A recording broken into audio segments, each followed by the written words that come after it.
You're listening to the Dibbly-Dobbly podcast.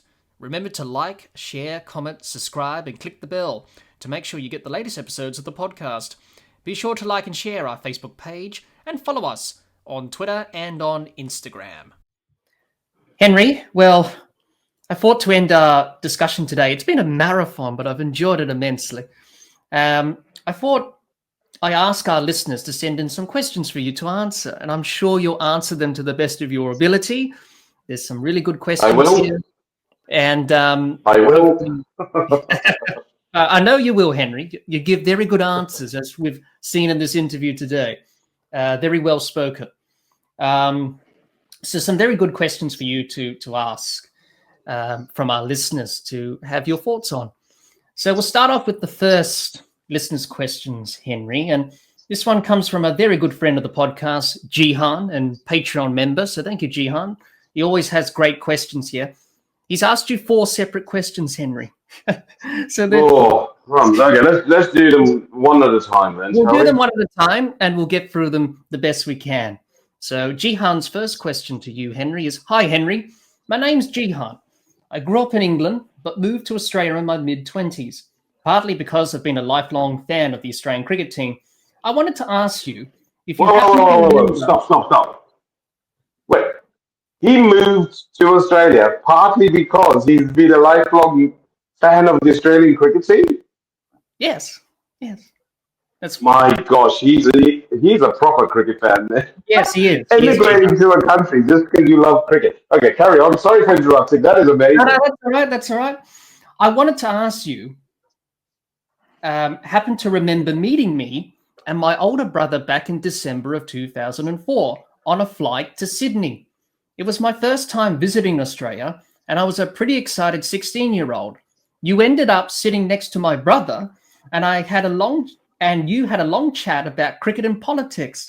Does that ring any bells? Oh, heck no, Jack. That's 21 years ago. There is no way that I would remember that. Well, I suppose it's one of those things, isn't it? Thanks for bringing it up. With fans and that's just. I must apologize to him. There's just no ways I would remember that. I hardly remember coming back to this country in 2004. I got married to Tara in 2004 here in Australia, and then I went back to England. So I can't even remember being in Sydney. But it's possible I went to visit my mom. I don't know. He's really stretching me here. So the first answer to the first question is, I haven't a clue what he's talking about, Jack. But I'm sure it happened. That is more on me than on him. I just can't remember. As I said before, Henry, it's one of those things when you're a celebrity or something, you have these encounters with fans and you don't really remember afterwards. So...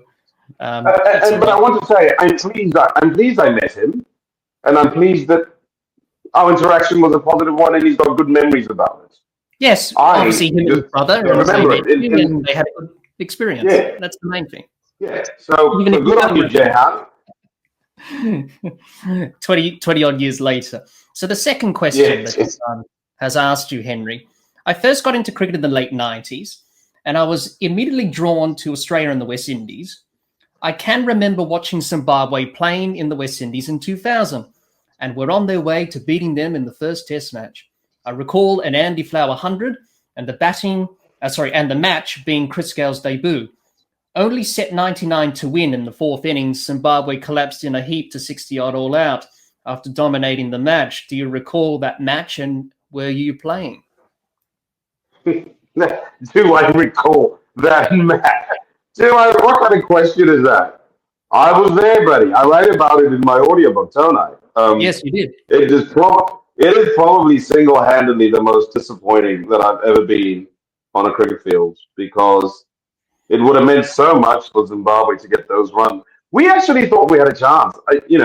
We just didn't realize how badly the wicket would play on that last day.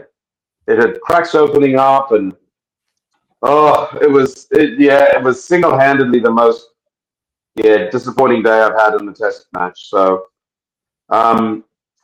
suffice to say, yeah, I was very sad that day because of what could have been. Yes, I played in the match. I actually did all right. I think I took 3 wickets in the one innings. Heat Streak took, I think he took 5. We did so well in that match. We did all the hard work, but we couldn't get it home, and that's just the great sadness for us. Yes. Well, I hope that's to your satisfaction there, Jihan. And correct me if I'm wrong, Henry. Yeah, you talk about sessions and winning sessions in matches. Yeah. I reckon we won most of the sessions except for that last one. Yeah. Yeah. I was just looking at your stats there. You took 6 wickets in 2 Test matches in the West Indies in that series in 2000. Your best was 3. I think I took 3 in that one. Yeah. So so sad. Anyway. Yeah. I suppose that's cricket. You have good and bad games, I suppose. So thanks for your question. The next one. I will add. Sorry for those people who don't know the context. It was Courtney Walsh, Curtly Ambrose, Franklin Rose, and Rion King who were bowling. Just to give people some context as to who we had to get 99 runs against. Yes. They were a pretty good bowling attack. Very difficult indeed. The next question from Jihan, Henry, is, I also remember the 1999 World Cup fondly, and I have memories of Zimbabwe beating India and South Africa, as well as Neil Johnson scoring a memorable 100 in a losing effort against Australia. Around that time, though, leading up to the World Cup, I can remember a game in Sharjah where you ran through India's top order, including bouncing out Sachin Tendulkar and then going on to win that match. What are your memories of that World Cup and also the game in Sharjah? That's what Jihan has asked for your third question. Well, Jihan would do well to read the book, but I won't be obtuse. I'll say the South Africa one-day international at Chelmsford in Essex was by far the best one-dayer I ever played with my teammates. Everything went right. Everyone did their job. We knew what we needed to do. We needed to field well. We batted first and scored just over 200. Neil Johnson scored a decent amount of runs. I think it was like 70 odd or something, and that just gave us enough. And then it rained at the changeover, spiced up the wicket, and we got our wicket with our first ball. Neil Johnson got from what was his name, left-hander Gary Curson, I think it was, caught in the gully or slips, and that set the tone. And then we caught every single thing after that. You know the saying, catches win matches. We caught every single one. We had a run out. Neil Johnson bowled Hansi Cronje very early on in his innings. He nicked off Jacques Callis. Heat Streak, I think, got John T. Rhodes and maybe even Mark Boucher. It was just an amazing match. I caught Sean Pollock out on the boundary at long off. An amazing catch to dismiss Steve Alworthy, I think it was, by Andy Whittle. So just like everyone did their job that day, and that got us into the Super Sixes. The match against India in Sharjah, yes, I got the top order, Ganguly, Dravid, Tendulkar, and I see that Jehan, is that his name? Is it Jehan? Yes, Jehan, yes. I noticed that Jehan didn't mention Tendulkar getting his revenge against me in the finals of that tournament in Sharjah. Yes. So thanks for that, Jehan. But everyone knows that Tendulkar absolutely obliterated me later on. But yes, he did. It was a good tournament. I wasn't even meant to be on it, but I did well in that Test match when I got the 5 wickets. Then I got promoted into being a one-day player, and then the rest is history. I did well there, and I did well in the World Cup against India. I took 3 wickets in 4 balls to win the match against India at Leicester. And maybe that's Grace Road, Leicester. Oh, I don't know my grounds. Anyway, long story short, that was very satisfying. But Tendulkar wasn't there. He'd gone back to pay his respects to his father who had died mid-tournament. So that was a very sad time for him. But yes, you could argue that I did well against India on maybe three or so occasions, and that was certainly one of them in the World Cup. A few months after Tendulkar had humbled me. Yes, I hope that answers the question for Jehan. Yes, I think that's a pretty good answer there, Henry. I think it was good of Jihan to forget about the final in Sharjah when Tendulkar made the 100. It just made you look good, ripping through the top order of India, which you did. But he soon got his I'm happy to talk about it. I'm happy to talk about it because it was a privilege as well, Yes. to see Sachin at the peak of his powers. And I think the older you get, it's sort of, you start to reflect on your rivals and the people who did well against you. You look at their stats, you look how they performed overall in their careers, and it's very, it's very humbling to have been on the same pitch as him and to have played against him. So it's far from just a negative. It's also, I got a front row seat to see the world's best batsman, arguably, doing his thing, Yes, definitely.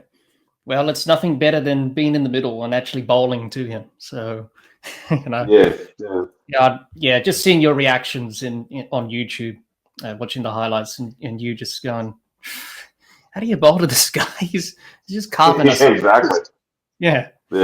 But anyway, no, very satisfactory answer there, Henry, as always. The last one from Jihan out of the four is Zimbabwe was a really exciting up-and-coming team in the 90s, and at times they seriously challenged some of the established cricketing powerhouses. Do you think Zimbabwe has the potential to get back to that competitive level again, or do you feel the political situation there will continue to hold the team back? I think we touched on a little bit about that in our chat today, Henry, but your thoughts on that? I think so. I think we need to make some changes, though. So, I think we were competitive. There is an indelible link between, and I'll mention Neil Johnson, which was mentioned in the previous question, but I think there's an indelible link between Neil Johnson and Murray Goodwin being added to our batting lineup. They were imports. So Neil Johnson had a tenuous Zimbabwe link somehow, but he'd grown up in South Africa, played for South Africa A, but he never quite got elevated to play for South Africa. So he was brought in. Murray Goodwin, I think, was born in Zimbabwe.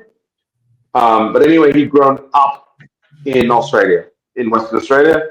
And so our success and fortunes changed when those two came into our squad and bolstered our middle order.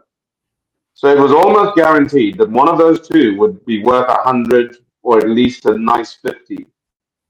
You knew you were going to get runs from Andy Flower, probably runs from his brother Grant, maybe runs from Alistair Campbell or Craig Wishart or some of the other players we had at the time, Stuart Carlisle perhaps. And then we had our all-rounders. So then you had Neil Johnson and you had Heath Streak. They could come in and score some pretty decent runs. And so suddenly we had this long batting lineup and we started scoring scores over 400.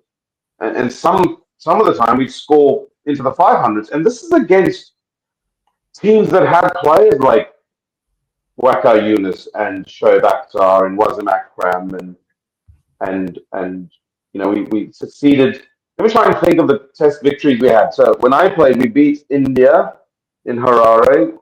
We beat Pakistan. I've already mentioned that. We beat them in Pakistan.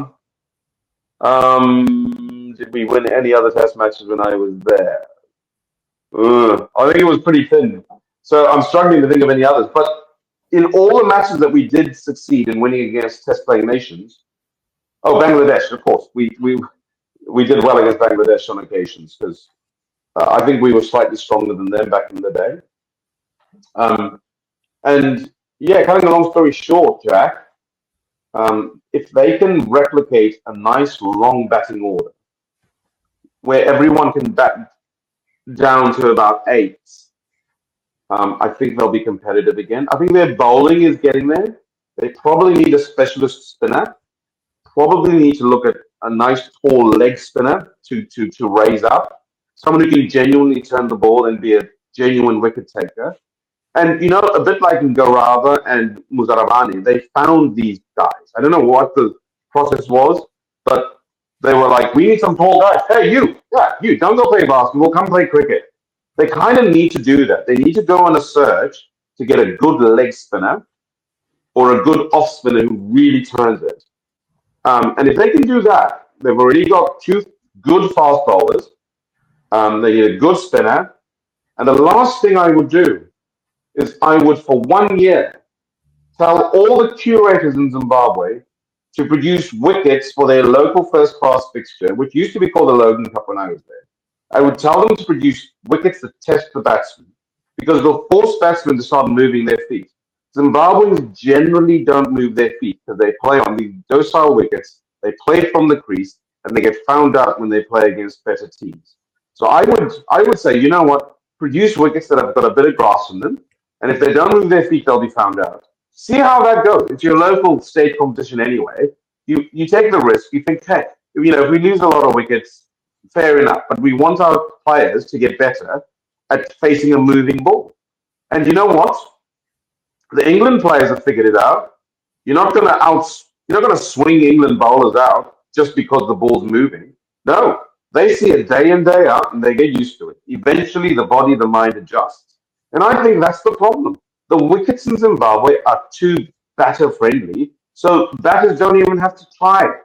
They just play from the crease. This is a problem India used to have. So when they came to Zimbabwe, we prepared a bouncy green top. That first test victory we had against them, I was the beneficiary of that. Because if they didn't move their feet, they were nicking it off and it was carrying to the slips. Right now, I think if Zimbabwe continues to produce flat wickets, unfortunately, it doesn't serve them well because that's not what they're going to get in other countries, man. They're going to go to other countries, and if you don't move your feet, the ball, at least it'll bounce, or at least it'll swing in the air because of the overheads, but it'll certainly seam. England are not going to prepare batter-friendly wickets when Zimbabwe come along. I mean, they sort of did in the Trent Bridge match, and we saw Bennett scoring that magnificent 100 in the Test match, which was the fastest 100 by a Zimbabwean in a Test match. But the wicket offered a lot of bounce, and they're not used to that. So they're not used to a moving ball or a bouncing ball or quick bowling. And so what you have to do is you put yourself under pressure. Maybe they should think of building another national academy. They used to have an academy that got burnt down by a man called Martin Mueller. I don't know if they rebuilt it, but they need to get bowlers facing a bowling machine that's bowling at 160 k's an hour, man. Get used to, because that's what you have to do. You have to put yourself under pressure against the kind of bowling you're going to face against internationals from other countries. Don't think you're a legend because you got a triple century against people who bowl at 125 k's on a flat track. Yeah, I think that's a really good points you make there, Henry, and thank you, Jihan, for your questions. As always, very informative and very good questions as always. So not a surprise to expect that from you, Jihan. So thanks for your questions there, Jihan. The next question from our next listener, Henry, is from Sarwan. And he says, a couple of questions here for you, which we've probably touched on already. Why Zimbabwe's team performance declined, and is cricket growing among people there? So I think you touched on a little bit about that, Henry. Yeah, well, the decline came because in 2004, the Zimbabwe cricket made a major push to try and get more indigenous players playing the game. I'm going to leave it at that. You can do your research, you can read my book or listen to it. But it was ultimately the sacking of players like Heath Street and Stuart Carlisle, Grant Flower, a lot of good players that led to Zimbabwe cricket's decline, in my opinion. Other people say it was when Olonga in flower wool armbands, but I disagree with that. Obviously, I think it was bad administration. And to answer the second part of the question, is cricket growing among the people? I guess it is, but no one wants to support a team that doesn't win often enough to give you something to support. You know, if your team's constantly being hammered, eventually you'll lose your supporters. Only the diehards will remain, which is fair enough. You know, most countries have fair weather fans, but if they start to win, I think the sport will continue to grow, and the success will breed success, and will breed interest. So there you go. Good luck. Good luck to them. I really wish them well. I've said that a couple of times. I wish Zimbabwe cricket well, but I think they've got to get some things in order. I don't think it's automatic. It's not just let's just keep trying and eventually the ducks will fall in a row. They've got to be intentional and deliberate about many things and changing the team culture, changing the conditions that they play under, and also the way they reward players. Maybe they need to reward them more or less. I'm not sure. I just there's stuff to tweak. It's not my job. I'm an outsider. I live in a country where the game is run professionally, and it's probably the most successful cricket team at the moment in world cricket, Australia. So, and I've got an inside view in one sense because I do commentary with the Sheffield Shield, and I also watch at the grassroots level. You know how the sport is being raised amongst the youth and then the incoming generation. And so Zimbabwe are doing that. They're investing in development of the game with the young players. Eventually, the players will chase the money because there's lots of money. I mean, imagine telling Australians you can make a lot of money playing cricket. Some of them will go, yeah, I want to play basketball. I want to be a gamer. I want to be this. It's not going to change their lives necessarily like the way it would a Zimbabwean who's coming out of poverty. And you're saying, hey, you know, if you play this sport, you could become a millionaire if you become a T20 specialist. That's, you know, eyes wide open. Suddenly, they see a way out of poverty, and they have the incentive to take up the game, and they have role models, they have heroes they can emulate.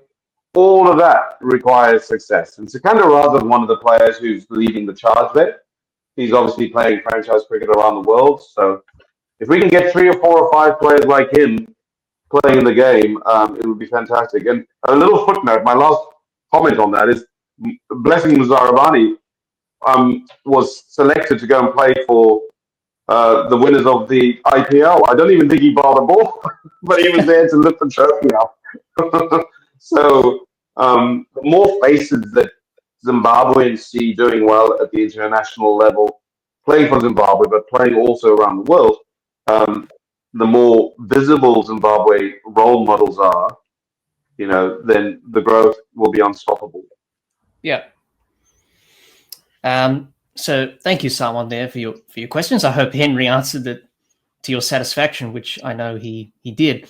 And the last one, Henry, before we wrap up today, listener question from Paul. He asks some 3 questions here. He says, where have you been, dude? You're not involved in Zimbabwe cricket. Have you been approached at all? Maybe in a tutoring capacity. So your answer to that, Henry. Where have I been? I've been in England. I've been in England and I've been in Australia. What have I been doing? I guess I've been here raising a family and just living my life. I keep my head down. Yes, I did a protest a number of years ago, but I don't protest anymore. I've moved on. I'm not involved in Zimbabwe cricket in any capacity. They haven't asked me to either. So that's a very simple question to answer. But let me finish off by saying, as I've already mentioned before, I love Zimbabwe cricket. I follow them. I wish them well. I hope they do well. They deserve good administrators. They deserve success. But they won't approach me because I'm too controversial in their eyes. I don't think I'm controversial in the rest of the world. But in Zimbabwe, they can't handle me. Very few Zimbabweans say anything that's positive about me, which I find a little, you know, strange because it's not like I shot anyone. It's not like I tortured anyone or bullied anyone or took their farm away or took their property. I just wrote a few words and wore a statement to try and ask the powers that be to do better. Other people have done the same thing over the years and they've done it different ways. maybe more tactfully. But maybe it stung a little more because I was the first black player. Maybe they thought I should have kept my mouth shut. I didn't have the platform to do it. How dare I question the esteemed leader of the country? I don't know. But there's a lot of antipathy that comes towards me. And so I'm not surprised they haven't approached me. They did try a few years ago when Ozzy Vute was involved in the sport. I do have to remember this and say, I think it feels like 5, 6, 7 years after I left the country, they wanted me to come back and do commentary, but nah, I was, yeah, so it's a funny one. I don't think I'm ready to go back to Zimbabwe yet. Yeah, I think that's probably a chapter that's and closed. It's mainly, Henry, I think. It kind of is, and I live my life for my kids and my wife. It's mainly the fact that even online, very few of my interactions with Zimbabweans are pleasant. They're mainly unpleasant. But I will say this. When I was at Trent Bridge commentating on the Zimbabwe-England match for the BBC Test Match Special, there was nothing but love for all the Zimbabwean fans that were there. They were chanting my name. They were singing my song. It was quite surreal in one sense. Because I've obviously got this very one-sided perception of how people see me. And I've even shared that they think I'm controversial, they think I'm like this, or like that. But for the first time in 22 years, I felt genuine warmth and love from Zimbabweans. Like there wasn't one person at the whole stadium who said anything horrible or negative to me. And that gives me pause for thought. It was very touching. It was very humbling. I'm not sure what it means going forward, but it certainly made an impact. That there was such a warm reception for me. Yeah, I suppose it comes back to what people think and what people perceive you. But in people's eyes, they see you in a different light to what you did with the Black Armband protest. But also people see you as the cricketer and who gave joy to them when they were watching cricket. And, that's what you do as a sporting sort of personality, I suppose, athlete. You give joy to people and they like that and they reminisce with that. So that's very touching there, Henry. And that's good to know that, you still have some support there, even though you did what was right and you stood up for what you believed in. And, people can respect that. But, as the world is, people have different views and different perceptions when it comes to many things. Yeah. And the other thing is, I guess, if you think about it, 22 years is a long time. And a lot of people who might have opposed me have died. Mugabe's died. And a lot of people have moved to other countries. A lot of the new generation has come who know nothing about me. They know nothing about what I did. But they might go on YouTube and they might watch me doing well against another country, and suddenly they have a fresh perspective on me, not a perspective that's tainted with political propaganda. How they demonized me after the protest, etc. So anyway, my hope is that the people of Zimbabwe will, continue to support the cricket team, that the cricket team will continue to improve, and that the nation as a whole will prosper. Because Zimbabwe's had some really tough times, and I'm hoping that the brighter day, as I wrote about in my song, Our Zimbabwe, is going to come, because that's where Zimbabwe belongs. Absolutely. And thanks to everyone who sent in their questions to Henry. Really good questions, and Henry gave some really good answers, as I would have expected from him, as he's done throughout this chat with me today. So thank you for that, Henry, answering some of our questions from our faithful listeners of the Dibbly-Dobbly podcast. And I hope they were answered to Henry's best of his ability. Hi, everyone. Hope you enjoyed hearing Henry and I discuss some of your listeners' questions.